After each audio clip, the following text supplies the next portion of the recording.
Why does a chicken cross the street? Because it's got the green light. Correct. Pay that man $8. What did Julius Caesar say when Brutus stabbed him? Ouch! Correct. Pay that man $9 because... It pays to be ignorant. Another half hour in radio's biggest hatch of movies with Lulu Mcconnell, George Shelton, Harry McNaughton, Don Novik's Rhythm Butchers, and the zaniest of the zanies, Tom Howard. Thank you, Johnny, and good evening, ladies and gentlemen. Well, here we are again with that quiz program that is a favorite with the Scissor Grinders Union because it's so dull. We have a board of experts who are so dumb they think a closed shop is a store that's gone out of business. First, we have the celebrated author, Mr. Harry McNaughton, who has just written a book entitled How to Flirt or He Who Gets Slapped. But here he is, Mr. Harry McNaughton. I have a poem, Mr. Howard. I see. Yes. Mary had a bathing suit, the latest style, no doubt, for whenever she got in it, she was more than halfway out. Very thin girl, though. Okay. She stood sideways, they'd mark her absent. Oh, never mind. We've had enough of that. Next, we have a woman who was so big, 3 FBI men trailed her for 5 blocks. They thought she was hoarding helium. A woman who cast such a big shadow at the beach last summer, the Coast Guard ran up the storm signals. But here she is, America's biggest transportation problem, Miss Lulu Mcconnell. You know, Mr. Howard, I was talking to Mary Kelly the other day. Mary, yeah. Oh, her husband is so good to her. Yeah. He's got her a maid. Fine. Mm-hmm. But he helps around the house himself. Uh-huh. He washes the dishes, washes the floors, he washes the laundry. Wait a minute, what about the maid? Oh, she washes herself. I see. That's nice. Well, at least she's clean. It's even hard to get a maid to do that these days. Next, we have a man who may not have been the brightest kid when he went to school in his class, but he was the oldest. Here he is, a man so lazy he sits up all night to keep him from washing his face in the morning. Here he is, Mr. George Shelton. Say, you know, Mr. Howard, you know, traffic gets worse and worse in New York all the time. Worse and worse. Yeah. I had a terrible time finding a place to park my car tonight. Oh, you did? What'd you finally do? Well, I finally found a spot marked safety zone. Oh, I see. Safety zone. You put it there. So I parked it there. Very good. Now I know the car is safe. Yeah. Won't cost me a cent either. Won't cost you a cent. Not a cent. No, only about $20. All right, well, there they are, folks. The car ain't worth that. Never mind.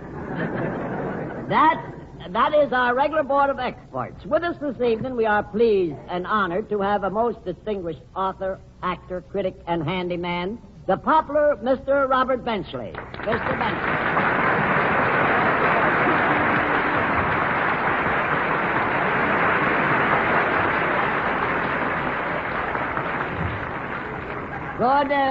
Good evening, Mr. Benchley. It was nice of you to come. Well, I couldn't go anywhere else. My laundry hasn't come back. I see. It's the only place I could come with a dirty shirt. I see what you mean. Well, speaking about a dirty shirt, I'd like you to meet Mr. Sheldon there. Hiya, Bench, old boy. What an odd-shaped head you have. I think coming to a point as it does, it would be dangerous in a thunderstorm. Are you insured?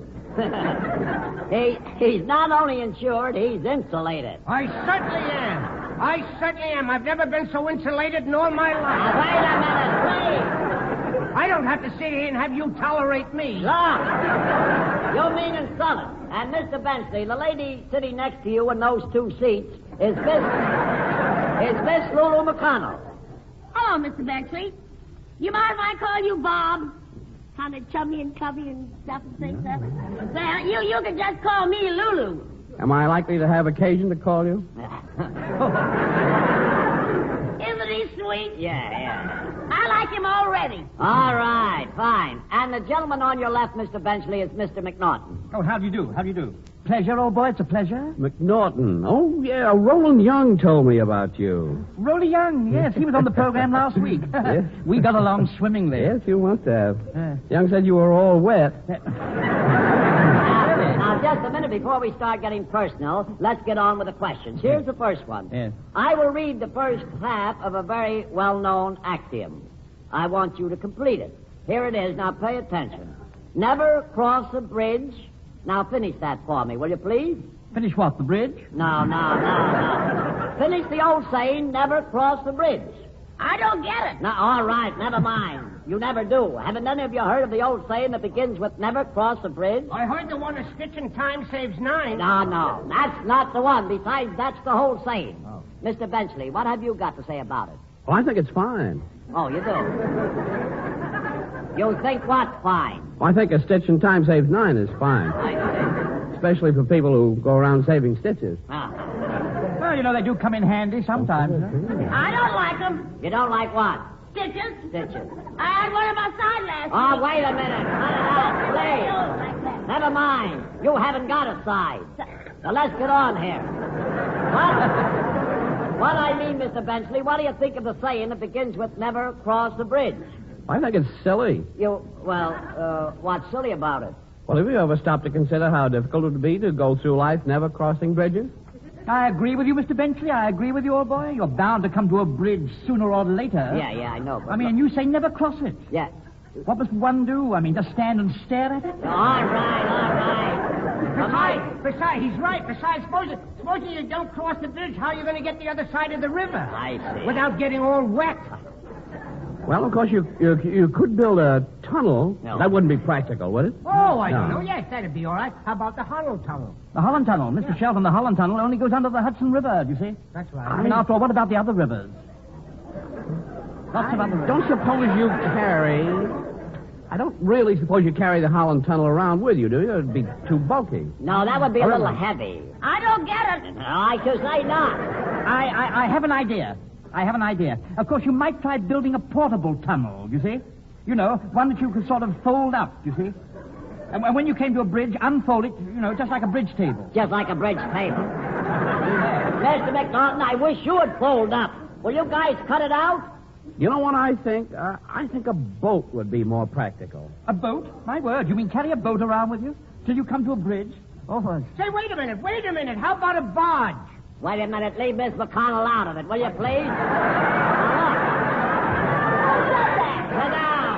Well, who said it? I said it. Why, you old dried-up piece of punk. Yeah. You're so thin you have to swallow a wallet every morning to keep your pants on. Oh, is that so? Thank you. You're Look, welcome. the question is not about tunnels. All I want to know is, I want you to try and finish the old saying, never cross a bridge until you come to it. There, I said it. I told you. never cross a bridge until you come to it. That's sillier than the first line. I mean, after all, how can you cross a bridge, old boy, if you don't come to it? Well, you're so right. You really are so right. Thank you. You can get into no end of trouble crossing bridges before you come to them, you know. Now, did you ever try it, Mr. Benchley? No, but I'll never forget the time I was driving a car. I tried to turn a corner before I came to it. I see. Oh, it was a terrible mistake, you know. But the owner of the hardware store was very nice about it. He sued me for only $20,000. All right, never mind, please. I don't get it. Miss McConnell, what is it you don't get? What's all this got to do with the question? What question? The one about a stitch in time saves no. Cut it out, will you?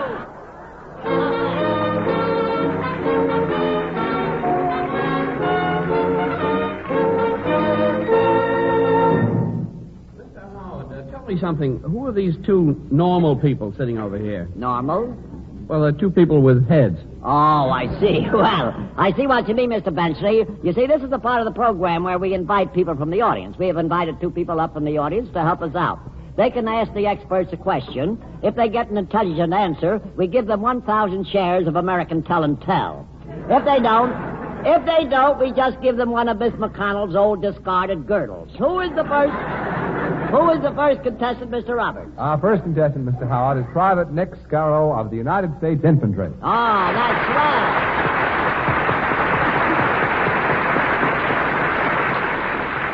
Good evening, Private Scar. This is indeed a pleasure, and thank you a lot for coming up here. Where are you from? I mean your hometown. Would you care to tell us?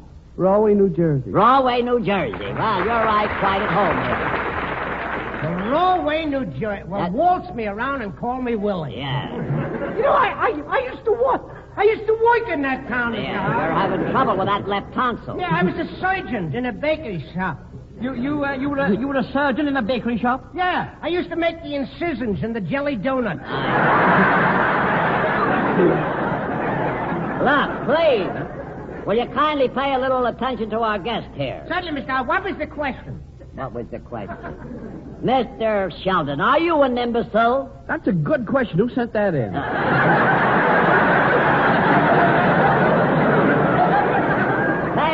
Pay no attention to them, Private Scar. How long have you been in the service?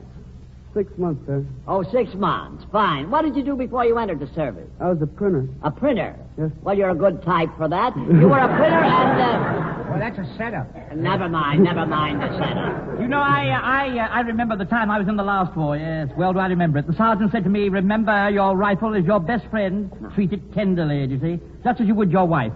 Every morning, wipe it off with an oily rag. With an oily rag. He told me that. I'd like to try that on my wife. Yeah, if she gets up early. She gets up oily. All right, please. Never mind the Brooklyn accent. Let's get on here, please. Just let us ignore them, Private. As I said before, we're very, very happy to have you with us. Yeah, what's your first name, honey? Nick. Nick. Oh, that's a cute name, isn't Yeah, it? cute Nick. name. Oh, that's Nick. coming. All right. He's a cute kid, too, ain't Yeah, he? he's a very nice looking boy. Well, you can just call me Coffee. Yeah. I'm so strong and stimulating. I am that. You're all so weak in the bean, if I may. Nick, will you reach into the dunce cap there and help us out by picking out a question, if you will, please? Sir. And when you get a hold of one, would you kindly read it for us right into the microphone there in front of you? Just take your time and read the question. In what ceremony is a wedding ring used? Thank you a lot. In what ceremony, please, no coaxing from the audience, please. In what ceremony is a wedding ring used? Did you hear that question, Mr. Benchley? Certainly. What do you think I am? I see. That's a $64 question right there. I just asked you, did you hear the question? I heard it. It was something about a wedding ring, wasn't it? That's right. Well, what about a wedding ring? Who lost it? Who lost it? Nobody lost it. Look, let me give you the question once again. In what ceremony do they use a wedding ring? Let me help you. You're married, aren't you, Miss McConnell? Certainly I'm married. Fine. You think the scar over my eye is a birthmark? I wouldn't say. All right, you say you're married. Tell me something. What do you wear on your left hand? A glove. A glove. What's on your third finger? A hole in the glove. A hole in the glove. The question deals with the institution of marriage. Anyone who gets married should be in an institution.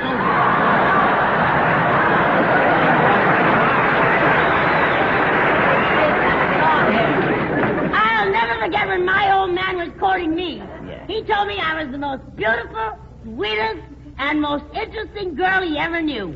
And you married him after he deceived you like that? A friend of mine got married last week. Little Sydney, yes. Now he's taking French lessons. You mean he married a French girl? No, you see, he talks in his sleep, and he doesn't want his wife to know what he's saying. You know, in India, a man doesn't see his wife until after he's married.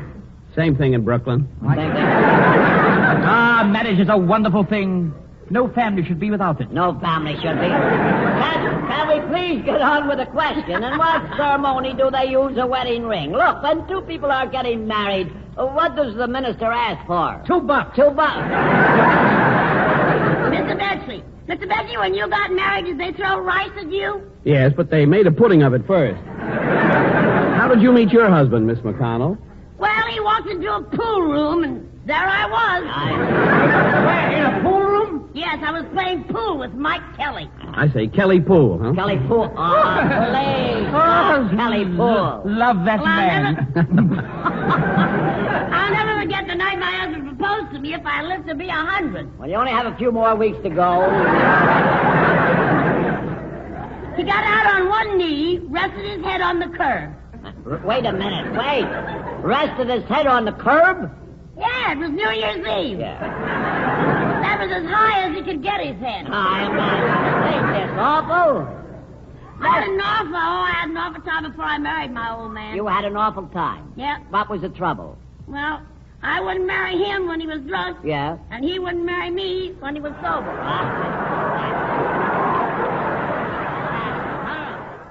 Now, to sort of break the monotony, ladies and gentlemen, we will hear from Dr. Novick and his orchestra, who have just completed a successful engagement at the Chicago Stockyards.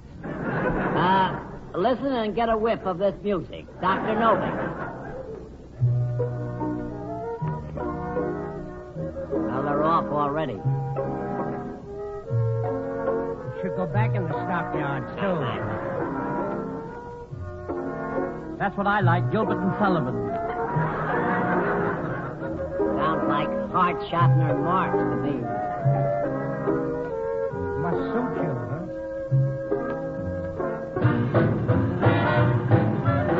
They found their place.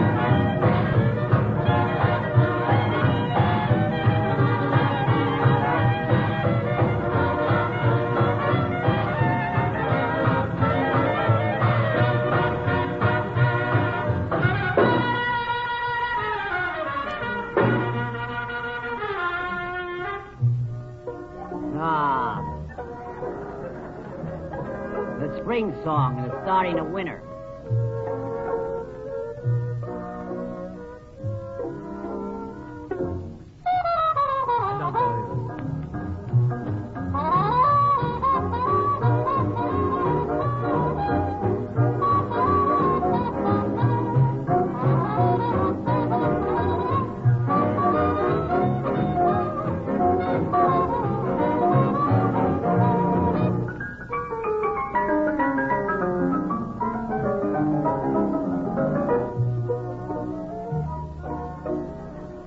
Balmy summer evening and a goodly crowd was there.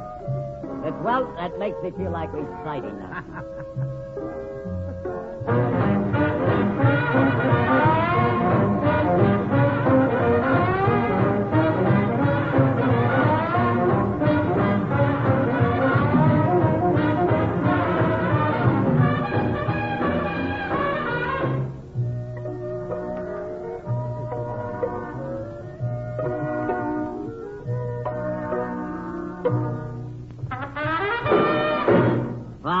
Thank you.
Program. Who is our next guest, Mr. Roberts? Our next guest, Mr. Howard, is Sergeant Johnny Newsome of the United States Army Air Corps. Well, fine. How do you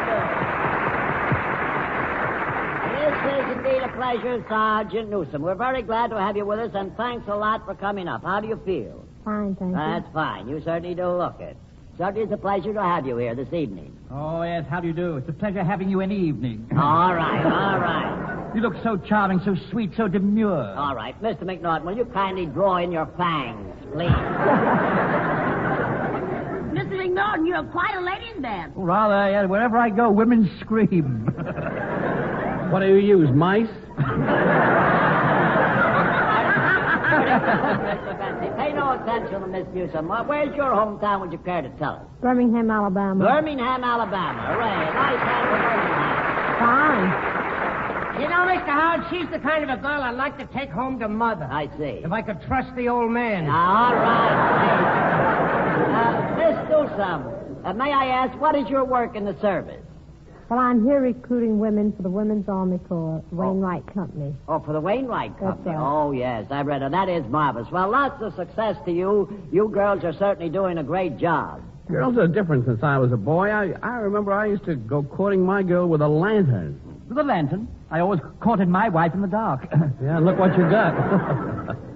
Mr. Howard, I saw a sailor today, and he had, a soldier, Yeah, and he so- had 2 stars on his shoulder. Uh-huh. What does that mean? What, you don't know what that means? No. Oh, that means he's got 2 sons in the service. And reach into the lunch cap there and pick out a question for us, please. And would you be kind enough to read the question, if you will? Right into the microphone, please. Who painted Whistler's mother? That's very good. Who painted Whistler's mother? Now, let's give this question a little consideration. You mean, Mr. Howard, someone has painted with their mother? That's shocking. Must have been some devilish kid. Yeah, okay. If I was his mother, I'd wallop him. Well, this is all very silly. Whistler's mother's on a canvas. So what? My mother's on a diet. Look, please, I'm talking about art. Art who? Artesian. Oh, I know Artesian well. He knows artesian. I can bite my tongue out. Mr. Bensley, I'm really surprised at you. Oh, I have my silly moments. Do any of you know the answer? Now, let me see. Artesian well. Yes. No, it's too deep for me. Too deep. The question is, who painted Whistler's mother? It's the work of a great artist, Whistler's mother. Would that be the same gentleman that had the dog? Well, what dog? Well, I really don't know what dog it was. It seems to me there was a fellow by the name of Whistler who had a dog. Mr. Bensley, what you have in mind is a musical composition, the Whistler and his dog. Did he have a mother? Did he have a Who, the dog? No, the Whistler. Well, I wouldn't want to have you quote me on this, but I think he did have a mother. Thank you. Thanks for that information. I'm glad to know that Whistler's dog had a mother. Wait a minute. This is all beside the point. I love dogs. Do you have a dog, Mr. Benchley? Oh, yes. In fact, I have a very, very nice dog. I play checkers with him every night. Wait, you play checkers with your dog? My word, he must be a very smart dog. Oh, he's not so smart. Last night I beat him 2 games out of 3. The question's not about dogs. Do any of you know anything about art? Have you ever been to the art museum? Oh, I go up to the art museum every Sunday. Oh, fine. Now, what do you go up to the art museum for? I have the peanut concession outside. Mr. Sheldon, you're a moron of the first water. You're quite a drip yourself. Thank you. You know, I bought a bird dog once, Yeah. but he was no good. Oh, dear, the bird dog was no good. No. I took him home, put him in a cage, and he wouldn't sing a note. Miss McConnell, I hated you 2 years before I met you. Now, let's get on here. Now, you take that other dog of mine. That other dog. That was a smart dog. Oh, yeah. He was with Admiral Byrd when he went to the South Pole. In fact, my dog reached the pole first. Your dog reached the pole. Can we answer the question, please? That was another dog I had. Oh, Another dog you never had. seen a dog like him, like that other. He had only one eye in the center of his head. One eye in the center of his head. Yeah, they tell me his mother was scared by a motorcycle. Now, did you believe it? Never mind, Mr. Bensley. I don't want to hear no more about your dog. Mr. Bensley, do you realize you haven't made an attempt to answer any question all evening? I'll never forget one dog I had. Believe me. Every morning, the first thing, he'd go down to the corner fruit store, take an apple off the stand, and eat it. Oh, didn't the man stop him? No, he was a police dog. He was a policeman. You know, I had a police dog once. He was only that size, just 6 inches. Oh, Mr. Sheldon, that's much too small for a police dog. He was in the Secret Service.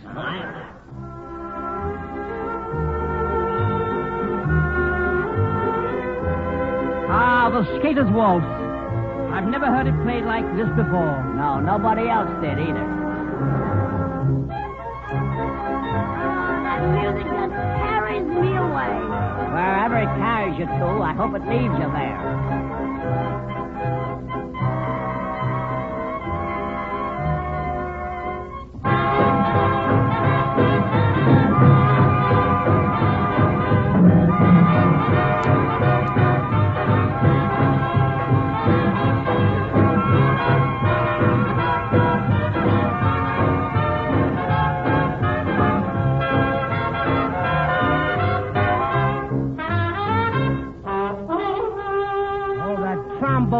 Mayor is wonderful. I love his Fritzy Carter. Yeah, somebody ought to cut it out.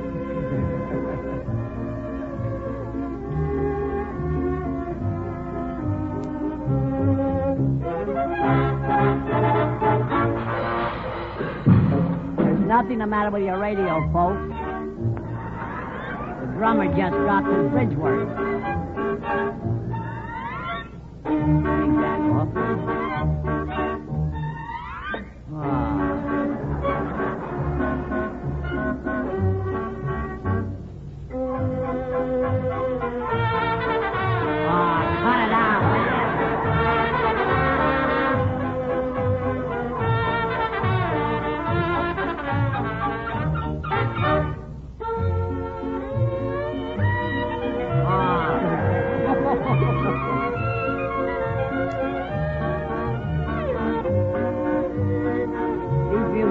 Are all rejects from local NATO troops.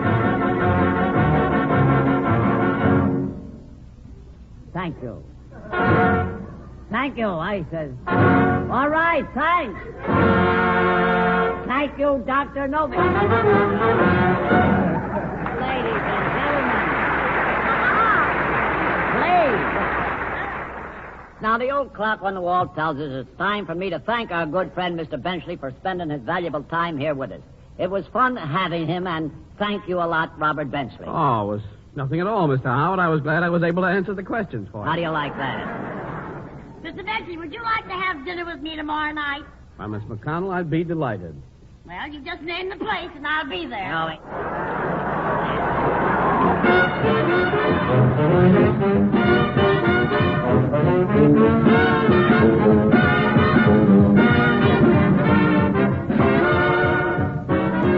No, more of that terrible music we're getting here.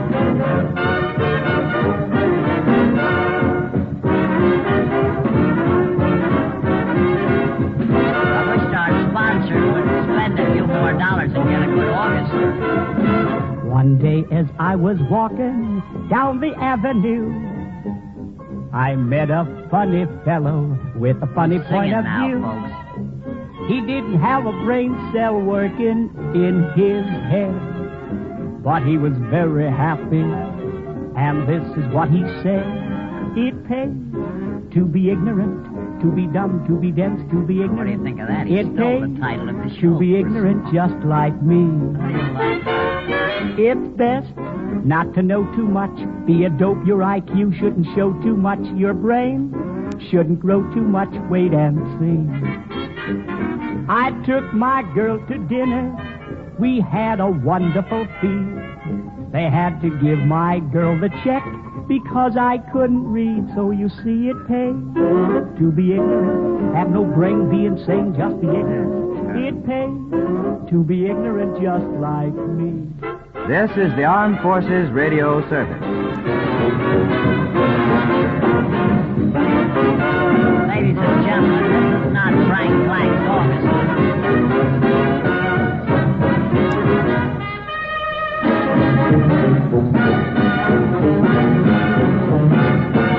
They're stuck. All right.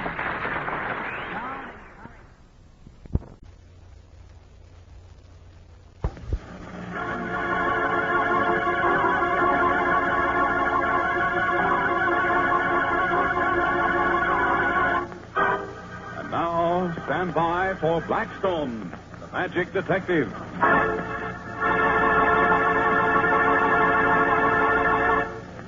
Oh, Blackstone, look at Don. Oh, Don. Why, Don Hancock.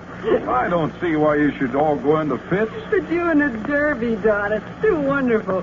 You look like a promoter. Oh, lay off, will you, Roy? Let me see that hat for a moment, will you, Don? Here. What are you going to do, produce a rabbit out of it? You watch. I hold the hat over the table like this, then I raise my hand and bring it down sharply onto the crown. Hey, stop that. You may not think so darn much of that hat, but I like it. I'm not going to hurt it. What do you mean? Well, it isn't good for hats to have to carry so much stuff inside them. Stretches them all out of shape. I'll just raise my hand and bring it down sharply on the hat. And out comes some nails and a hammer. What on earth? And a rabbit. But Come here, Bunny, Bunny. that's right, Rhoda. Get the rabbit out of the way. There's something very heavy in this hat, and I don't want it to hurt the bunny when it rolls out. Okay, Master. now don't tell me there's something more in my hat. Only this. Great Scott, Blackstone. It's a cannonball. The voodoo cannonball. Well, voodoo or Blackstone, it's magic of some kind. Rabbits, nails, and a hammer, and a cannonball, all in my new hat. Gosh, Blackstone, seeing that cannonball brings it all back to me. It does, doesn't it? I remember that night we were sitting on the beach down in the West Indies, and you were telling me all about Shark Island.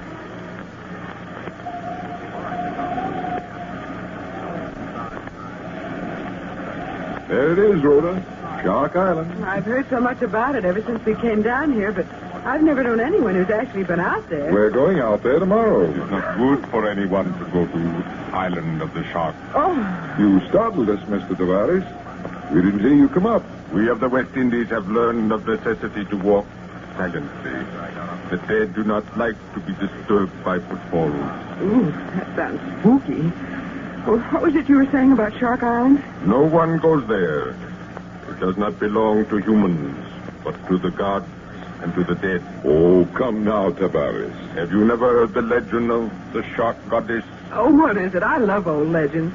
Once long ago, the Princess Mara fell in love with a young fisherman. She was of royal blood, he a peasant. Her parents forbade their marriage, but the gods were kind to the young lovers. What do you mean? Early one morning, the young fisherman led his princess out into the water.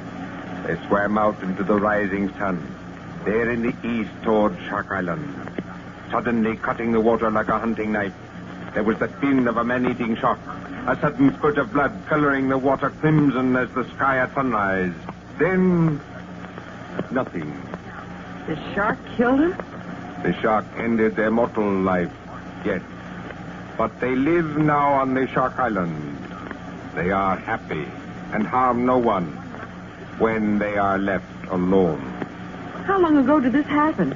The grandfather of my grandfather passed the story to his son. These legends are interesting. Many of them have some basis in fact. Oh, thank you very much, Tavares, for telling us the tale. Wait, Blackstone, I got sand in my shoes. I've got to empty them. All right. Well, Rhoda, what do you think of Shark Island? Well, frankly, I'm disappointed. After that tale Tavares told, the very least I expected was a couple of ghosts.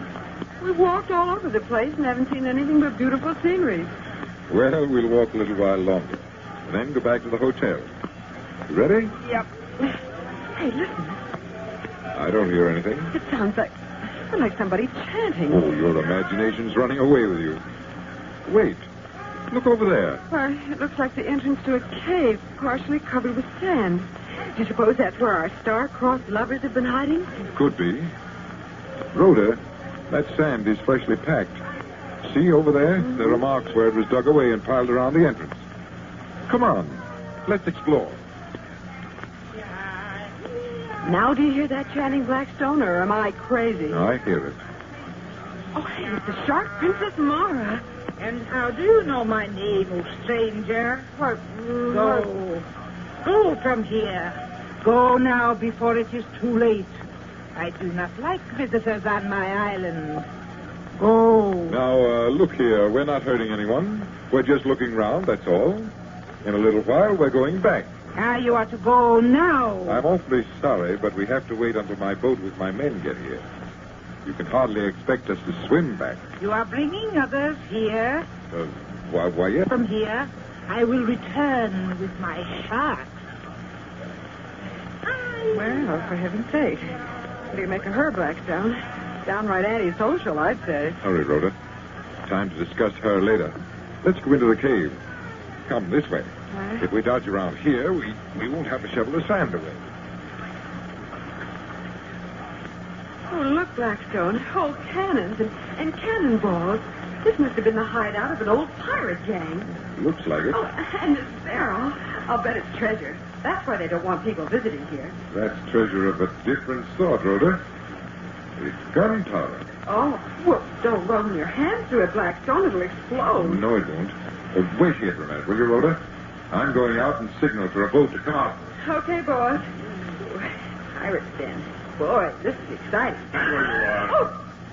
You were warned to stay away from here, Miss Flint. Tavares, you. My followers think I am the shot god. I will be grateful if you do not inform them of anything to the contrary. Well, it's been very interesting and all that, but I just guess I'll sort of be going along. Stay where you are. Well, you want to be that way about it. I have loaded this old cannon, Miss Flint. When your friend Blackstone returns... When I return, what? I have you covered, Mr. Blackstone. And my people are behind you, so you cannot make a dash for it. Go from here. Go from here. The Shark Princess seems to be suggesting I leave. You are leaving, Blackstone. Stand next to Miss Flint. There. Now I will light the fuse to the cannon. I am coming toward you, Tavares. The cannon will go off, Blackstone. I am walking toward you. The cannon's loaded, Blackstone. They're not bluffing. Oh, Blackstone, let go of that. It's a cannonball. Drop it. You see, Tavares, my magic is greater than yours. I can catch a cannonball with my bare hands.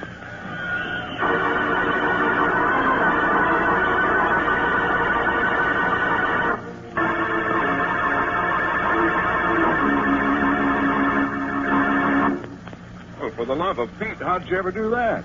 Simple. Oh, yeah, sure. Do you remember I ran the gunpowder through my fingers? Well, when I was doing that, I also added a couple of handfuls of sand. He didn't expect the cannon to go off at all, but there wasn't quite enough sand to stop it from exploding entirely. The ball came at me more or less in slow motion, and I just caught it, that's all. It scared Tavares and his followers, so that when my men came, we had no trouble at all in rounding them all up for a good long term in jail. Your men? What do you mean? What I didn't know at the time was that Blackstone had been sent down there to investigate the island because there was reason to suspect that bootleggers, yep, good old-fashioned bootleggers, were using it as a hideout. He had a whole gang of federal agents with him that I knew nothing about. So another mystery was solved by magic. Well, Blackstone, it looks as if you're going to show us an after-dinner trick. You have a table knife. Yes, but it isn't just an after-dinner trick. You can use a ruler just as well. Now, I want to borrow something else. Yeah, here we go again. Well, what do you want this time, Blackstone? Nothing that you can give me, Don. This time it's up to Rhoda. What do you expect me to loan you? I'm busted. A hairpin, Rhoda. Just an ordinary hairpin. Oh, don't lose it. They're hard to get. Here you are. Thanks. Now, watch closely. I place the hairpin over the edge of the knife, and I rest the points of the hairpin on the table. Well, that's simple. But now comes the mystery. I hold the knife with one hand and make magnetic passes with the other hand, and then... But the hairpin is beginning to walk. Look, Don. Am I seeing things or am I seeing things? Well, it's moving right along the knife. Right now, it's walking away from me. But if I lift the knife slightly and bring it down again, well, just watch. But now the hairpin's walking toward you. It's uncanny. Well, Don, you take the knife and hairpin, and let's find out how magnetic you are. Well, if this works, I'll be... You'll be magnetic. Only it isn't working for you. I guess I just don't have the power. Let me try it, Don. After all, it's my hairpin. Come on, hairpin. Walk the baby. It doesn't work for you either, Rhoda. That's probably because you're using Blackstone's knife. No. The hairpin will walk for anyone if you remember just one detail. And what is that detail, Blackstone? Come on, tell us. Well, you keep trying, Rhoda, and maybe you'll get it by yourself. If you don't, I'll tell you.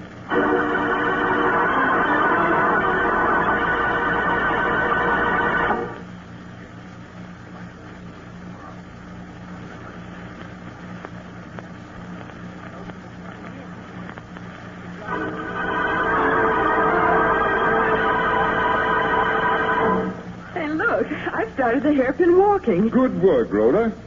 Look, Dom. Rhoda has plenty of magnetism. Now I know there's a trick to it. Let me try it again. It still won't work for you, Don. Well, why not? Because you are resting your hand on the table. Oh, well, why shouldn't I? Unless I keep my hand on the table, I can't hold the knife steady. And that's the trick of it, Don. Rhoda is right, Don. You don't want your hand too steady, because if it is, the hairpin won't walk. Just lift your hand a little, Don. Or draw your hand past the table edge. Yeah, that's the way. Now watch. Why, it's beginning to walk. But I'm not making it. Yes, you are, even though you don't know it. It's the vibration of your hand, Don. You can't keep your hand steady unless you rest it on the table. I guess you're right. Everybody's hand shakes unconsciously. And the slight motion of the knife juggles the hairpin just enough to make it move along the blade. Don't forget the point of the hairpin must be touching the table. And the hairpin will walk away from you or towards you according to the direction you let it lead. I hope you like that trick, ladies and gentlemen. And until next time, this is Blackstone saying good magic and goodbye.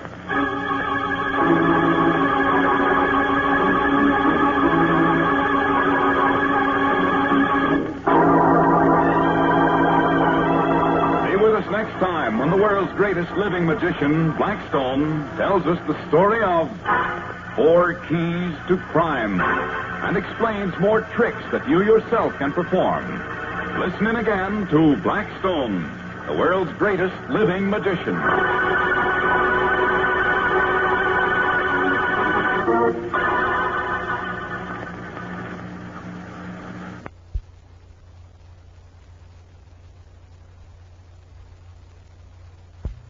Know what Annie hopes to find out by following Angelina Carminetti.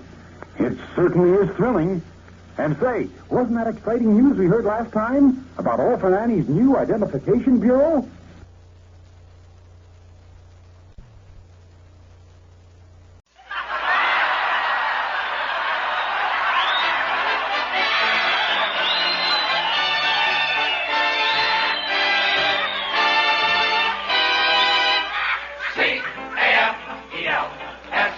Costello program brought to you by Camel, the cigarette that's first in the service according to actual sales records. See if your throat and your taste don't make Camel a first with you, too. Find out for yourself. Listen to the great rhythms of Freddie Rich and his orchestra, the swingy singing of Connie Haynes. And that great statesman from the Dumbarton Oaks Conference who said,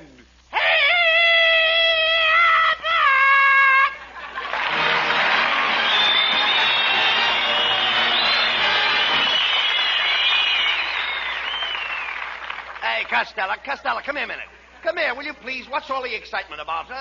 What are you so happy about? Oh, look at it. What? I just got a letter from my cousin, Corporal Hugo Costello. Yeah? He's away over in Africa, and he says all the soldiers in his company are going to have a white Christmas. Why, you dummy, it's very hot in Africa. How could the soldiers have a white Christmas? Their cook is going to bleach the beans. Costello, it's about time you were thinking of Christmas. Do you realize there are only 8 shopping days left? You know, I just bought 100 Christmas seals. 100 Christmas seals? Sure. For goodness sakes, how are you going to feed them? Look, Costello, are you going to make much out of Christmas this year? Am I what? Are you going to make much out of Christmas this year? I can't tell until I sell the presents I get. Sell your presents? Oh, sure, Rabbit, sure. What are you talking about? I even sold that electric bed warmer you gave me last year. That was no good. Electric bed warmer? That was an electric toaster. An electric toaster? Certainly. No wonder it kept turning me over and throwing me out of bed. Well, Costello, I hope you're getting a present from my wife, Betty, this year. You know, and I'll give you a little tip. Go ahead. What she really needs is a new girdle. A what? A girdle. Don't you know what a girdle is? Oh, sure. A girdle. It's one of those... Well, what is it? You got to have it when you... Yes. What is it? If you don't, you sort of got to... Yes, that I know. Come on. You got to... What is it? It's one of those things that keeps an unhappy situation from spreading. Look, what about your own family, Costello? What are you going to give your kid brother Sebastian? Oh, him? Nothing. What do you mean? I gave him something last year. He didn't like it. And then what did you give him? The measles. And did he use a rash word? Oh, talk sense, please. Listen, this year, Abbott, you know what I'm going to do? No, I don't know. I'm going to spend all my money on that beautiful girl who lives next door to me. Ruby Poolcue. Wait a minute. Ruby Poolcue? She's beautiful. Why, she isn't beautiful. She is. She's got the worst complexion I ever saw. Well, she can't help that, Abbott. I mean, she got her face caught in a waffle iron. Now she has to pour her makeup on with a syrup pitcher. Look, what are you going to buy for Ruby? I'm going to buy her a piano. A piano? What kind of a piano? Maple, walnut, or cherry? Well, I'm going to get her one of those kind... What kind? What did you say? I said maple, walnut, or cherry. Maple, walnut... Do you realize what you just said? Well, what's wrong? Shame on Now, wait a minute. Wait a minute. Shame on board, Abbott! Well, wait a What minute. you say? Now, take it easy, take it easy. In front of 10 miles, our announcer. No. Shame on board, Now, wait a minute, Lou. All right, all I said was maple, walnut, or cherry. There you go again. I'm glad I found you out, Abbott. What do you mean? Now, what do you mean? You're a spy from the Jello program. Now, please. A maple, a walnut, or cherry. Now, look, wait a minute, look. I simply asked you the kind of wood. Oh, wood. Yeah. Well, I know about the wood. What do you think I am, a woodpecker? No, certainly You not. think I go around tasting pianos? Did I ask you that? You think every time I see a piano, I bite it to see what flavor it is? Look, Costello, they make pianos out of different kinds of wood. My mother-in-law's piano is maple, so she has a genuine bird's eye. I know that. And she's got an eagle beak to go with it. Now, never mind my mother-in-law. Now, you've got a lot of nerve spending your money on Ruby, a girl you hardly know. You never thought to ask me if I needed money for my Christmas shopping. Do you need money, Abbott? Oh, well, now that you brought it up... Now that I brought it up. Well, yes, didn't you just ask me if I needed money? Ladies and gentlemen, you have just seen what loose talk can do when it reaches the enemy's ears. Wait a minute. A slip of the lip can sink a ship. Now, wait. And I have just been scuttled myself. Now, look. Look, Costello, all I need is $50. $50? Yes. Now, look, if you lend me $50, what security would you want? A padlock, a pair of handcuffs, and a watchdog. No. And put your mama in a dungeon for security. Now, look. With your father. Well, now, listen. The only security I can give you is the word of an honest man. Okay, bring him around. I'll see what I can do for you. Look, Costello, you and I are pals. And to show you how much I like you, I'm going to let you lend me the $50. But, Abbott, all I got in my Christmas piggy bank is $40. Well, all right. Give me the $40 and you can owe me the $10. Okay, here's the $40. Okay. Now I owe you $10. That's right. Who owes who $10? Now, wait a minute. Just a minute. Wait. How much did I ask you for? You asked me for $50. And how much did you give me? I gave you all I had, $40. So you owe me $10. Well, that's right. Well, why argue? Who's kicking? All right, after all. let it go at that. All right. You owe me $40. Costello, I don't like the way you're hedging on me. And I don't like the way you're clipping my head. Now, come on, please. Take it easy. Give me back my $40. Oh, okay. If that's the way you feel, I don't want to do business with a man like you. Here's your $40. Well, that's more like it. Now give me the $10 you owe me. Okay, here's the $10. All right. I'm paying you on account. On account? On account. I don't know how come I owe it to you. Believe me, this is the last time I'll ever ask you for the loan of $50, Costello. Abbott, look. No, please. never mind. How can I lend you $50 now? I only had $40 to start with. Well. Now I only got $30. Okay, if it'll make you happy, I'll do you a favor. Give me the $30 and you can owe me $20. This is getting worse all the time. Now, wait a minute. Now what's the matter? First I owed you $10, now I owe you $20. What kind of racket is that? Well, why do you let yourself run into debt? I didn't run into it. You pushed me. Abbott, did you ever hear the story of the 40 thieves? Well, yes. What became of the other 39? Costello, I do the guy that says, open, says to me. Now, listen, I'm surprised at you. I ad-libbed that. It's no good. Costello, I'm surprised. Please. Why, I'm just like Santa Claus. You're better than Santa Claus. You bet I am. You can give me a sleigh ride without any reindeer. Oh, please.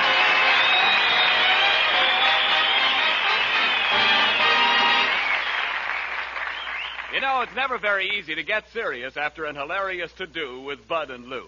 But your choice of a cigarette is so important to your throat and your taste that I want to take this moment to urge you to try Camels on your T-zone. That's T for throat and T for taste. See how your throat reacts to Camel's cool mildness. See how your taste enjoys the rich, full flavor of Camel's magnificent blend of costlier tobaccos. You may find that your throat and your taste, your T-zone, proclaim Camel your own personal cigarette. C-A-M-E-L-S. Camels, the cigarette of costlier tobaccos.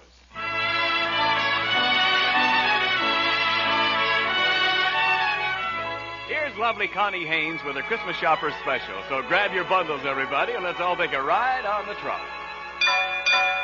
With my high starch collar and my high top shoes and my hair piled high upon my head, I went to lose a jolly hour upon the trolley and lost my heart instead. With his light brown derby and his bright green tie, he was quite the handsomest of men. I started to yen, so I counted to 10, then I counted to 10 again.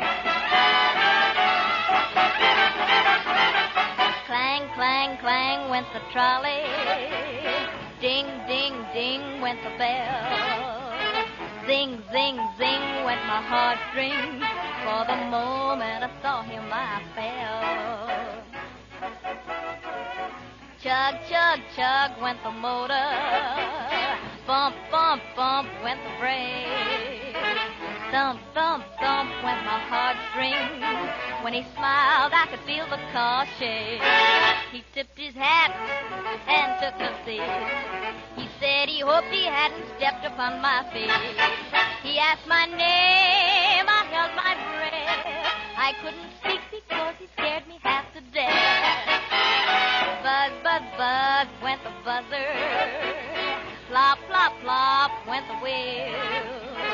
Stop, stop, stop went my heartstrings.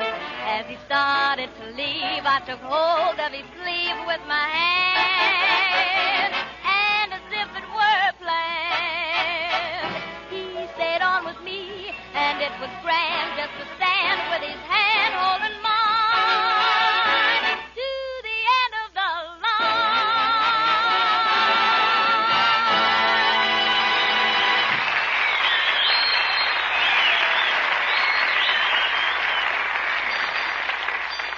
All right, Costello, come on. Let's go downtown and do our Christmas shopping. Here comes the streetcar. Clang, clang, clang with the trolley. All right. A ding with the Costello, come here. You want to get hit? Get out of there. Come over here. Stand here in the safety zone. You know what? In the safety zone. Don't you know why those safety zones are here? Sure. If you get hit inside the white lines, it don't count. Oh. Be quiet, please. Here's the trolley now. Hey, Abbott. What? Look at the crowd on that streetcar. Never mind. Go on. Shove your way in. Oh, young man, you can't squeeze in here. Okay, babe. Let's wait till we get off. You got your one line. Get your dough and get... Hey, you fat boy. Come on, drop your fare in a box. Here's the fare, conductor, and give us 2 transfers. You won't need transfers. No? Then how are we going to ride on the next car without a transfer? Just tell the next conductor that Orville sent you. Uh-oh. That guy's off his trolley. Oh, come on, Costello. Let's step back in the car and find a seat. Hey, look out for that man with that umbrella. Oh, my goodness, what happened? Somebody just took my seat. Say, you little short fat man, can't you reach that strap? I think so. Then would you mind letting go of my garter?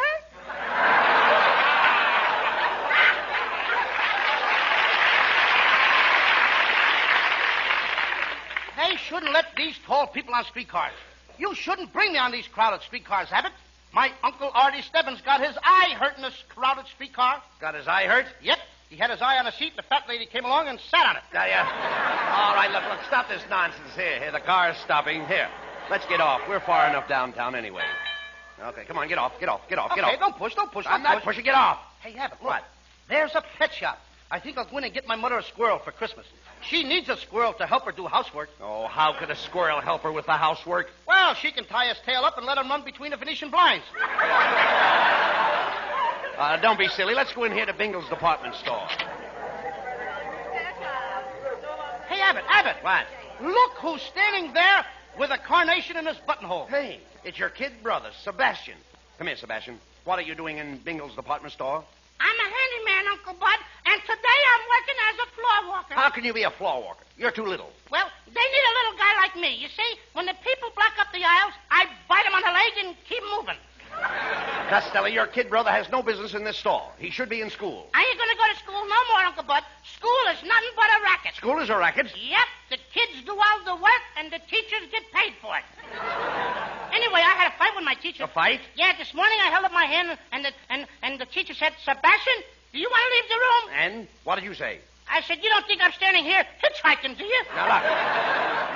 Sebastian. She let me go. All right. I can imagine. Listen, Sebastian. Now, if you don't go back to school, I'm not going to give you this beautiful animal picture book for Christmas. Oh, now. but let me see the animals. Oh, isn't that a pretty nice book? Isn't it pretty? What's the name of this animal over here, Uncle Bud? Oh, you should know the name of that animal, Sebastian. Just look at that graceful body, the slim legs, and the long antlers. And I don't seem to recognize it. oh, come, Sebastian. You know this animal's name. Here, I'll make it easy for you. What does your mother call your father? Don't tell me that's a louse. Hey, look.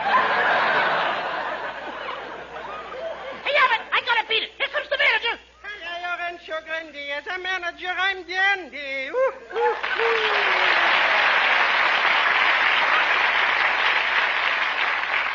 Ketchel, don't tell me you're the manager of Bingle's department store. That I am, my little man. I'm in full charge of the dry goods department. How about sundries? Sundays is my day off. Well, gentlemen, what can I do for you? Here I got some delicious pajamas for only $30. $30 for pajamas? Yeah. Look, Kitzel, here's $15. Just give me the top half. I'll send it to my Uncle Mike Burrell in Patterson. Oh, Costello, you can't send just the tops of the pajamas. Oh, sure I can. I'll put a card in it that says, Merry Christmas from the waist up. Look, Costello, you've only got $40. And remember, you wanted to buy an easy chair for your father. Woohoo, and I've got just the easy chair you're looking at. That's a genuine mohair.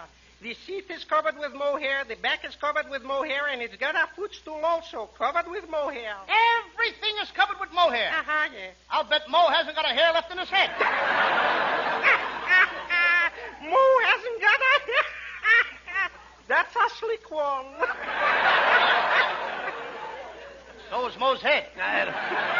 Look, Costello, how about that piano you wanted to buy for your girlfriend, Ruby? Ooh, now you're talking my language. You know, I'm the head fish in the piano department. The head fish? Yeah, I'm a piano tuner.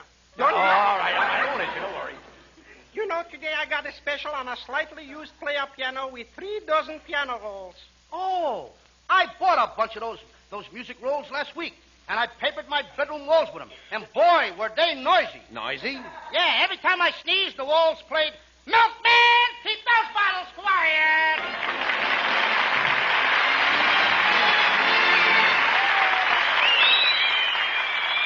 Headlines on front pages, cartoons in the magazines, photographs in the picture publications, all saying the same thing, cigarette shortage. Well, no need to tell you how many cigarettes are going overseas and how much more the people on the home front are smoking these days. And so it's inescapable that sometimes your dealer has to say, no Camels today. But remember this, paste it in your hat and write it in your notebook, Camel's rich, full flavor and cool mildness make them worth asking for the very next time you buy cigarettes. War or peace, Camel is still Camel. C-A-M-E-L. Camels, the cigarette of costlier tobaccos.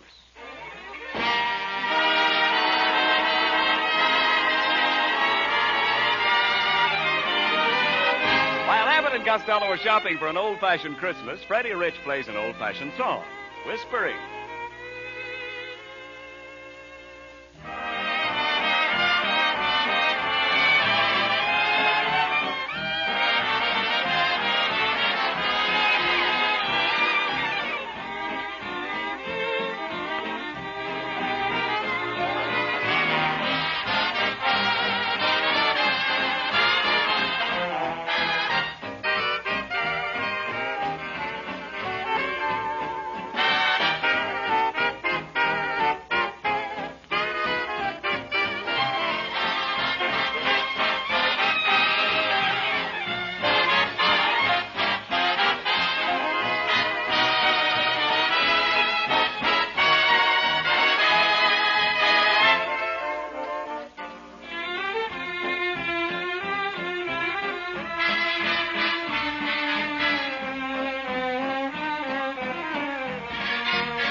Costello, please, do you realize we've been walking around the store for over 3 hours and you haven't bought a thing? I can't help it.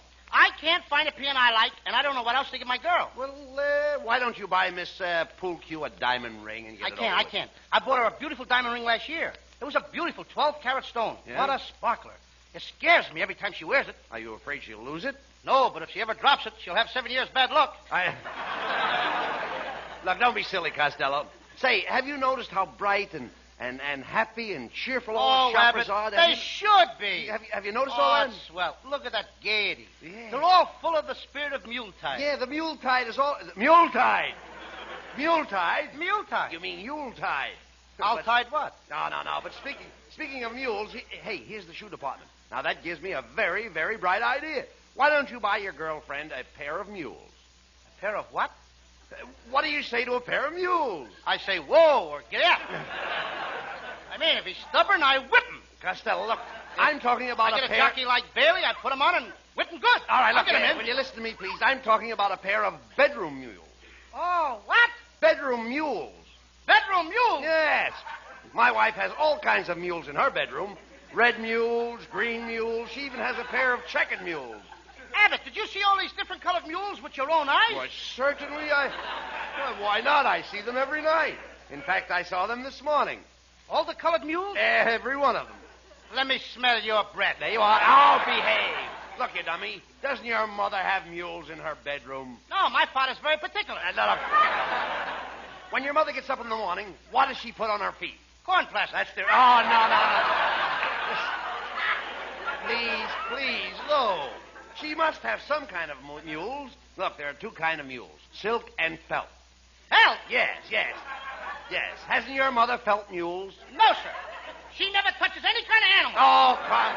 Especially when she's cooking. No, look. Forget about the animals, please. Look, every woman likes mules. My wife uses a pair of mules to go around the house in. What's the matter? Is she too lazy to walk? No.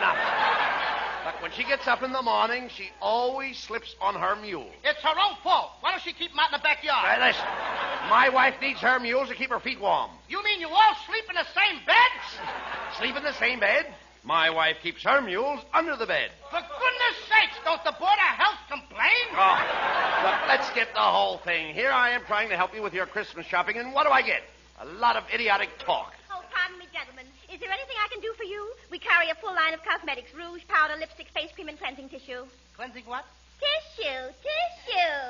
Well, it seems kind of tilly, but if you want to kiss me, go ahead. You kiss me, now kiss me. Costello, this lady is trying to help you. Yeah. Now you stop talking like that. No. She's trying to help you. That's what she's trying. Kiss you. No, she don't want to... I have some lovely perfumes here. Take a whiff of this. It's called One Night in Paris. One Night in Paris? Yeah. Take a whiff of this.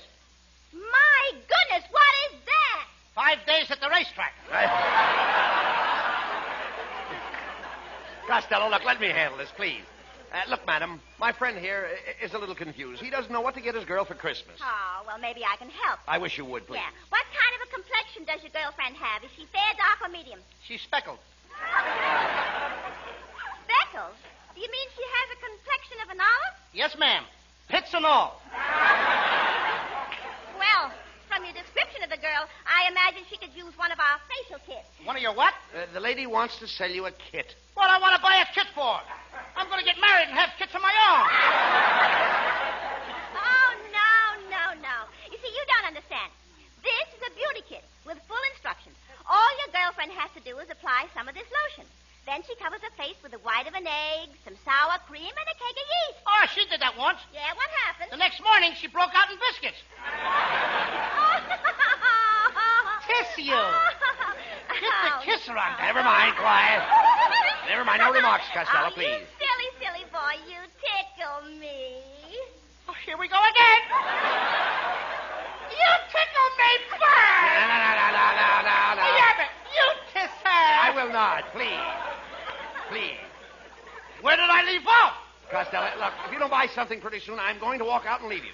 Oh, now, just a moment, boys. Now, how about something... I found it. Go ahead. Yeah. What were you saying? I don't want you to get away now. How about something for the young lady's hair? Does she have a snood? Certainly she's got a snood. Yeah? Well, is it a long snood that hangs down her back? No. It's a short snood that turns up at the end. She's a very snooty dame. Costello, the lady is talking about your girlfriend's hairdo. Yeah. What's your girlfriend's hairdo? What's her hairdo? Yeah, that's what I said. It comes out when she combs it. No, Costello, we're trying to find out what does she do with her hair? Does she pile it on top of her head, or does she drop it down her neck? She just hangs it in a closet. No, you dummy. Some women wear buns in their hair, and some have rats. Rats? Yes. My mother had a rat in her hair for years. That's no way to talk about your father. Look, Costello, does Miss Poolcue wear her hair off her face? No, it takes too long to wear it off. She has to pull it out with a tweet. Costello, that's no way to talk about your girlfriend. That's slander. Slander? Yes. Don't you know what slander is? Sure, slander. Yes. That's tall and skinny. And that has nothing to do with my girl. She's short and fat like me. Only I'm prettier than she is. Say, you say your girl is short and fat. Yes, I've got just the Christmas present for her. Our special weight-reducing machine called the Melt Your Belt Away Fat Cabinet. There it is, standing right there. Costello, that sounds good. How much does your girl weigh? 240 pounds with her girdle on. Well, how much does she weigh with it off? I don't know. She's never been able to get it off. Well, now, this machine will take your girl's fat off. If you don't believe it, get into the machine and try it for yourself. Now, that's fair enough. That's fair enough. I don't think I want to get in Go there. on, get in the machine. Abbott, I said I don't want to get in We'll there. find out if it works. I won't get in Go there. on, get in there. Get in there. There you are. Now, that's a good boy. Now we'll turn on the machine, and you'll see how it melts the fat away in no time.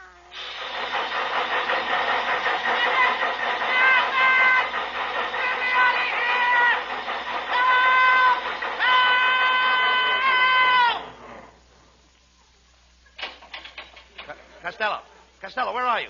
Speak to me. Costello, where are you? I'm right here, Abbott. But all I see is a little puddle of water. Well, don't step in it. It's me.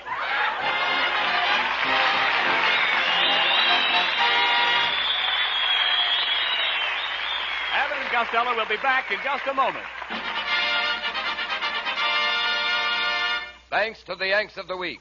Tonight we salute Sergeant Benjamin F. Lambeth of Asheboro, North Carolina, awarded the Silver Star for his gallantry in action in Italy.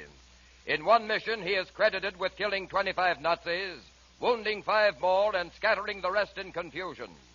In your honor, Sergeant Lambeth, the makers of Camels are sending to our fighters overseas 400,000 Camel cigarettes.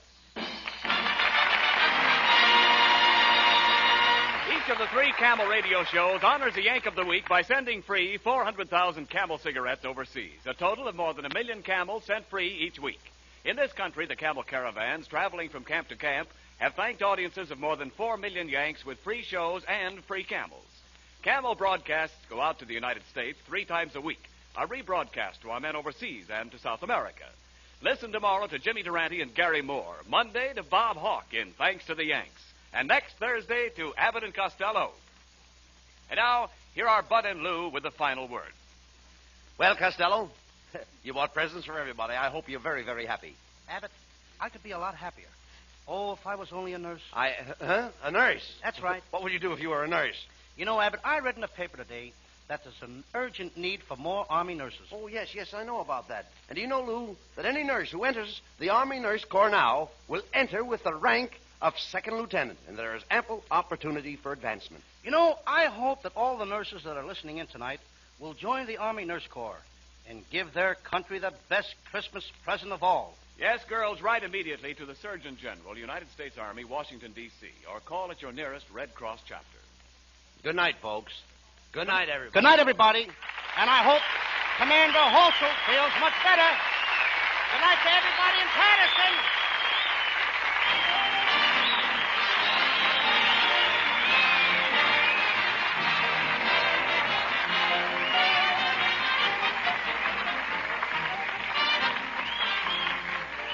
Be sure to tune in next week for another great Abbott and Costello show. And remember, try Camels on your throat and your taste. See for yourself how Camel's mildness, coolness, and flavor click with you.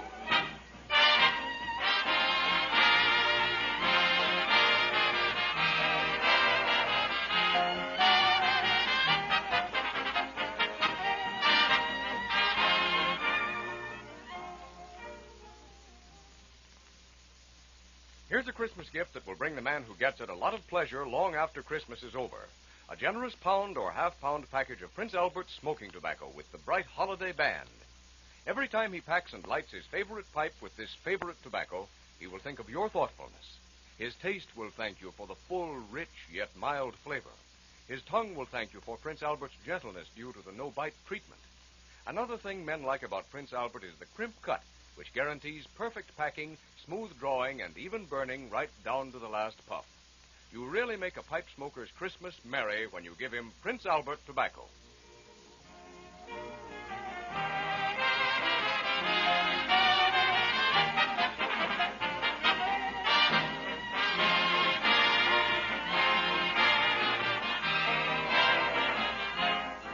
The Abbott and Costello Show for Camel Cigarettes will be back at this very same time next week. Don't miss it. This is Ken Niles in Hollywood, wishing you all a pleasant good night.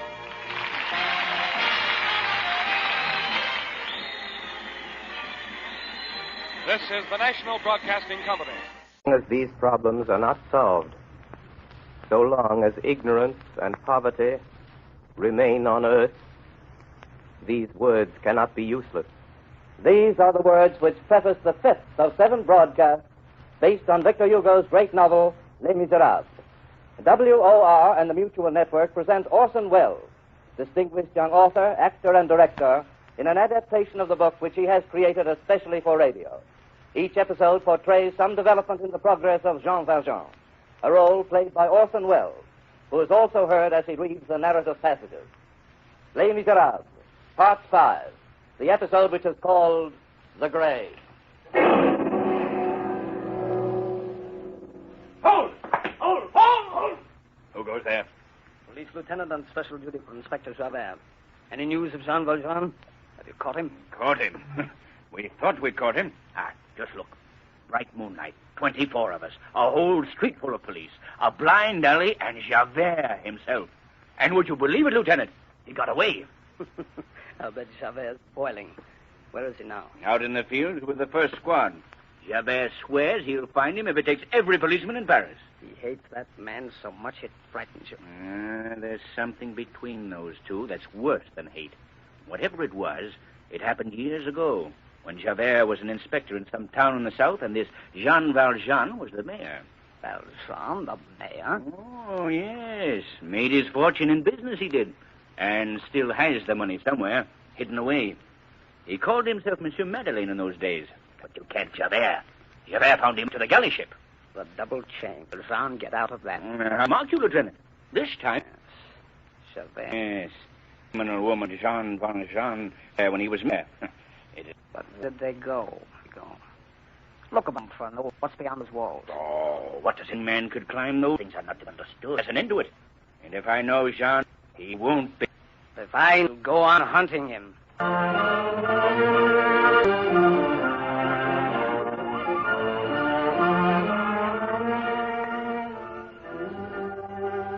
Trapped in a closed street, pursued and surrounded. But Jean Valjean had escaped.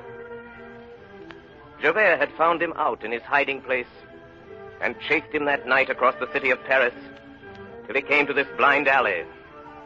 A squad of police, a lone man, and a little child. Where was this Jean Valjean? No living man could climb those walls. But there are things to be learned in 19 years' service in the galleys. And Jean Valjean had learned in those years the dark sciences of the impossible. Pulling Cosette up after him, he had climbed one of those walls. He found himself in a garden, a wild and solitary place, black in the shadow of an enormous and shuttered building. What was this house? Wrapped snugly in his greatcoat, Cosette, the little child, soon fell asleep. And Jean Valjean, watching over her, knew that night that so long as this child should be alive, he should need nothing except for her, and fear nothing save on her account. He heard a strange noise, a sound like a bell shaking on the neck of a beast.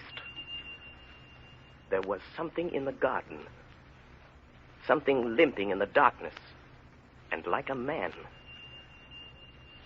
To the outcast, all things are hostile, and all things are suspicious. He distrusts the day because it helps to discover him, and the night because it helps to surprise him. Jean Valjean shuddered because the garden was empty. Now he shuddered because someone was there. There was no hiding in that garden. What is it? Oh, you frightened me. Who are you? 100 francs if you'll hide me. Oh, God help us. Monsieur Madeleine. What? Monsieur, how did you get here? How? Did you fall from the sky? Who are you? Don't you remember old Fauchelevent? You once saved my life. Fauchelevent? 6 years ago, monsieur, you lifted my great wagon from the mud. I was caught there. I would have been crushed, Monsieur Madeleine. Yes. Fauchelevent, the winner. And you remember only Monsieur Madeleine, the Mayor of Montreal. Yes. And what is the mayor doing here? Fauchelevent, I'm in trouble. You must hide me. Oh, not here, monsieur. No man is allowed here. No one will know. Oh, Monsieur Madeleine, you have arrived at a very good time. I should say very bad. There is one of the sighing. Oh, Father, I'm frightened. Cosette, little one, go back to sleep.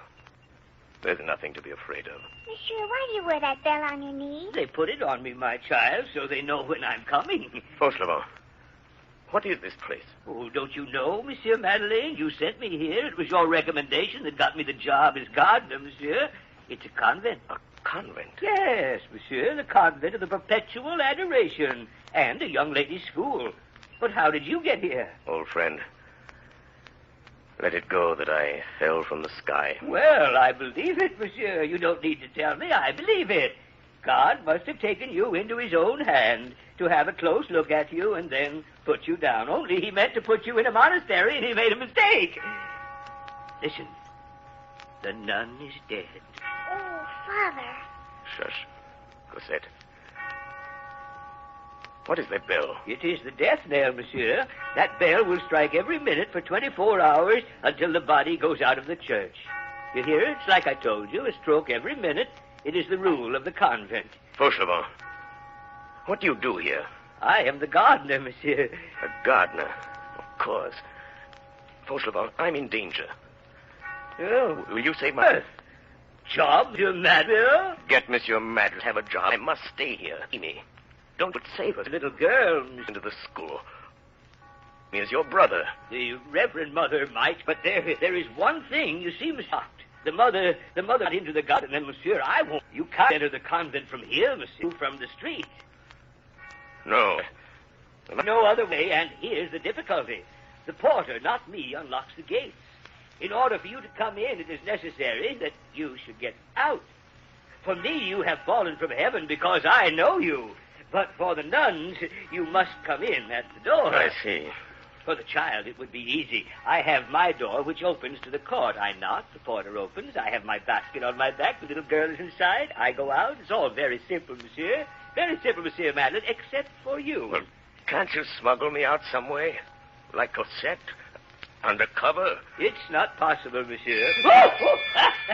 There's the bells for me. It's the Reverend Mother. She wants to see me. I wonder why. Monsieur Madeleine, don't stir from this shed. It's worth your life. I'm coming. Wait a moment.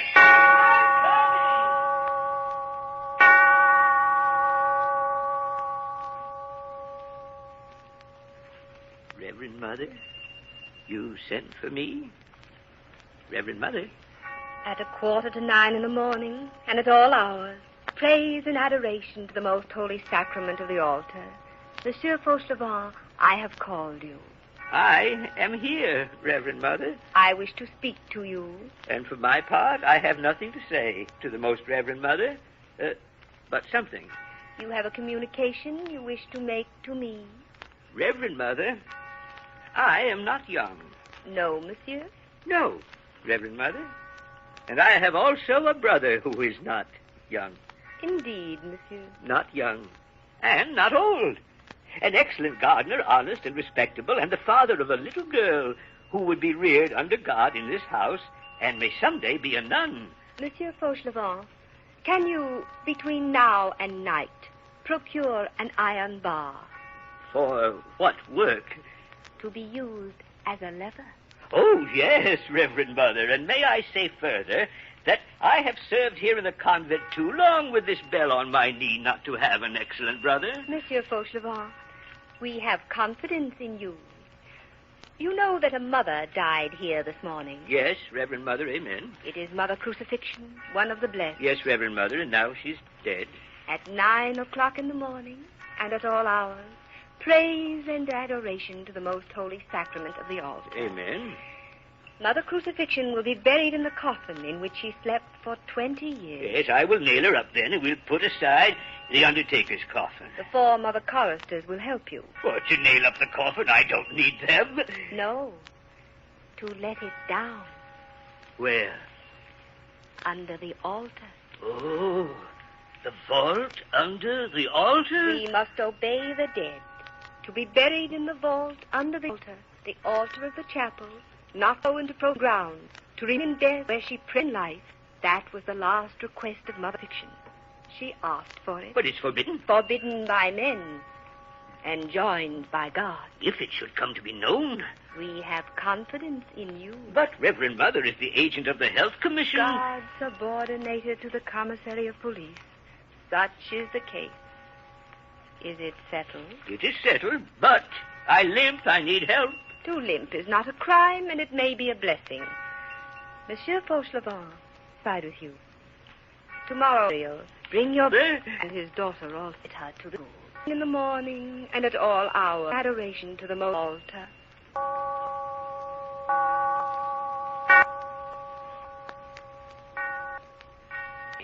So you see, that's the only coffin. From the administration, you see, as the municipality physician, there is a nun and there's a coffin, and the next day a hearse cemetery. The bearers will come nothing in the coffin. Put something in it. A dead body? I have none. Put me in the coffin. Yeah. Oh, Monsieur Madeleine, put you in the coffin. I've got to get out of here, and I mustn't be seen. But, Monsieur, it's impossible. Suppose you should sneeze. Fauchelevent, I must decide now, either to be taken here or to go out in that hearse. There's only one thing that worries me. What will be done at the cemetery? Oh, I can handle the grave digger. He's a drunkard and a very close friend of mine by the name of Mestienne. If he's not drunk tomorrow, I'll make him drunk and do his work for him. And when he goes away, I'll pull you out of the hole. That's simple. Then it's settled. All goes well. I get out of my coffin, and you get me out of my grave. Buried alive.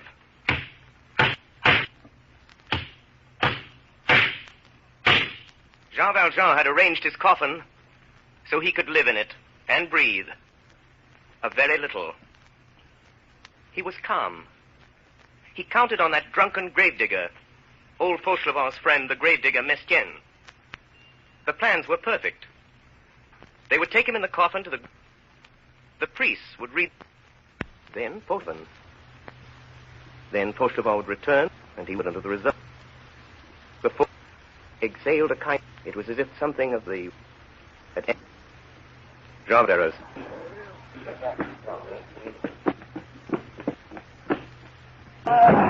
He felt himself thrown into the hearse. Driven from the battering boulevards out to the grave. Were thin. And Jean Valjean, lying there, could hear clearly what was spoken above him. Pull up! Pull up! Rein in, driver, let me on. Who are you? I'm the grave digger. The grave digger? You? The grave digger, me, let me on. The grave digger is Father Mestienne. The grave digger was Mestienne. He is dead. I am the grave digger. I tell you, the grave digger is Father Mestienne. After Napoleon, Louis XVIII. After Mestienne, Gribier. Peasant, my name is Gribier. Oh, so Mestienne is dead, is he? Oh, let's go have a drink. I never drink. Comrade, I am the grave digger of the convent. My colleague, I salute you. Let's have a drink. I have studied. I have graduated. I never drink. Comrade Gravedigger, we must make each other's acquaintance. It is made. You are a peasant. I am a Parisian. Yes, I don't think you know, my comrade, how important it is that we know each other very well. Oh, very well indeed, comrade. Over a glass of something strong. I have told you, peasant, I never... Please, gravedigger. I ought not to be a graver. I was in literature. Indeed, peasant, I am still a public scribe. Then you are not the gravedigger? One does not prevent the other, peasant. I accumulate. Good. Let's have a drink. Let's have a drink. Let's have a drink. Ding, dong, liquor, liquor. Have you no other topic of conversation? I'm a superior man, peasant. By day, I am a letter writer. I am the scribe of our most prominent bakers and cooks. In the morning, I write love letters. One little good strong. Whoa!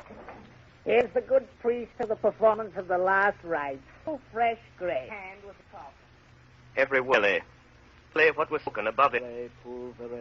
Evitali vita probrium ut le profundis requiem domine tua lucat in arte.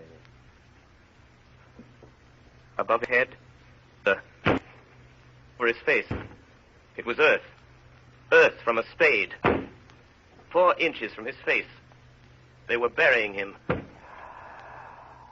It stopped up the air holes. He couldn't breathe.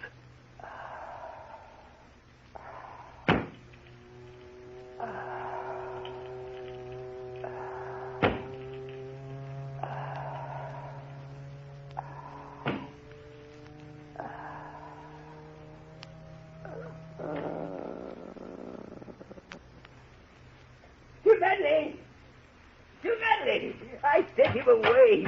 I stole his gravedigger's card and sent him home after it. You're safe. I fooled that Grivier, Monsieur Manley. Monsieur Manley? Monsieur Manley! Richard, why don't you ask me? What's wrong with you, Monsieur Manley? I'll get you out of that. Monsieur Manley! Mr. Manley! Monsieur Manley! Are you alive? Monsieur Manley! He's dead! He's dead. He's suffocated. Monsieur Manley! Oh, what shall I do? What shall I do? This little girl, what shall I do with her? Oh, Monsieur Madeleine, the best man that God ever made, Monsieur Madeleine. Monsieur Madeleine, Your Honor. Monsieur Madeleine? He doesn't hear me. He's dead. Ah! Don't open your eyes! Oh, I can't stand it! Don't open your eyes at me! Fauchelevent, what's wrong with you? Oh. Aren't you dead? I thought you were dead. So did I. Don't open your eyes at me if you're dead. I can't stand it. Fauchelevent. Out of the clouds and up from the dead. I can't stand it. Dear old friend. Just a minute. I'll be myself again. Did you faint, monsieur? Can you breathe again? Dear old friend, we must go get Cosette and take her to the convent. Just give me time. I'm old, but I'll get used to it. You can get used to anything, but oh, my God. Out of the sky and the grave in the same day.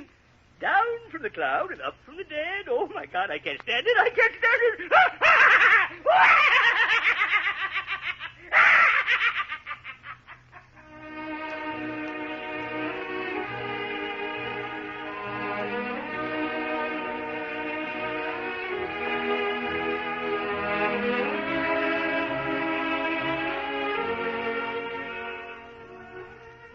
Javert, the inspector of police, watched the street where the convict, Jean Valjean, had disappeared. A hearse came out of the convent and passed Javert on its way to the cemetery. An old gardener came out of the convent and passed Javert carrying a covered basket. This gardener returned to the convent with another old man and a little child. He passed Javert in a carriage. For 3 months, Inspector Javert watched that street, and then he went away.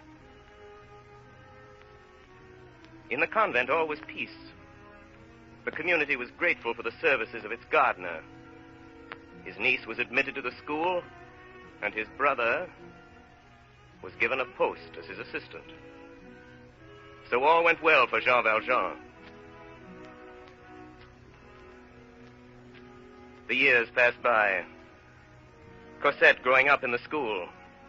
Jean Valjean close to her in the convent garden and watching her as she grew.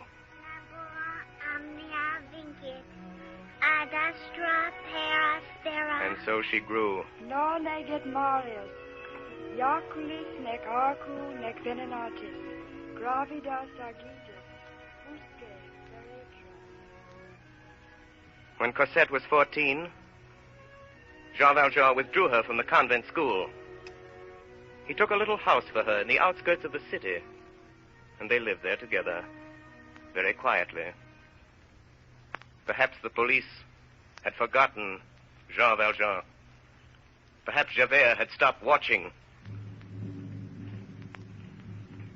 You have an interesting story, monsieur. Now, what is your name again? This is simply for the record. Marius. Marius Pontmercy. Age? 20. Occupation? I'm a student. When did you meet this girl, Cosette? And why have you come here to the police? I saw her first 3 years ago in the Luxembourg. She used to walk there with the old gentleman, her guardian. And I've come to you because she's disappeared. Is the house empty where this couple lived? Deserted. You've searched for them and inquired after them diligently, and their whereabouts are unknown. What do you suspect? Well, I don't know.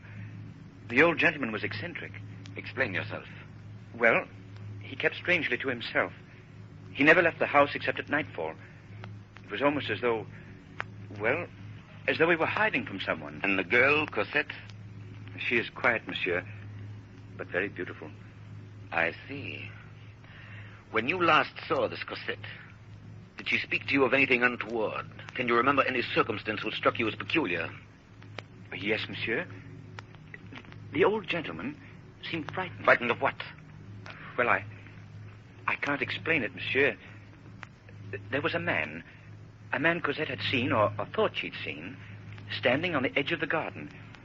The old gentleman seemed to be frightened of that man. Did you see this man? I don't know. I saw a shadow. If it was a man, he was big like yourself, monsieur. And I don't know how he got there or how he moved so quietly. Cosette said that he wore a long gray coat and a flat hat and carried a stick. I remember her telling Monsieur Fauchelevent. Is that what he calls himself? What did you say, monsieur? Nothing. How long afterward did they disappear? Why, they must have left that night, monsieur, when I'd gone home. It's 5 weeks now since I've seen her. Monsieur Marius, don't trouble yourself any further. You. And I will look very carefully for that man if you here at headquarters.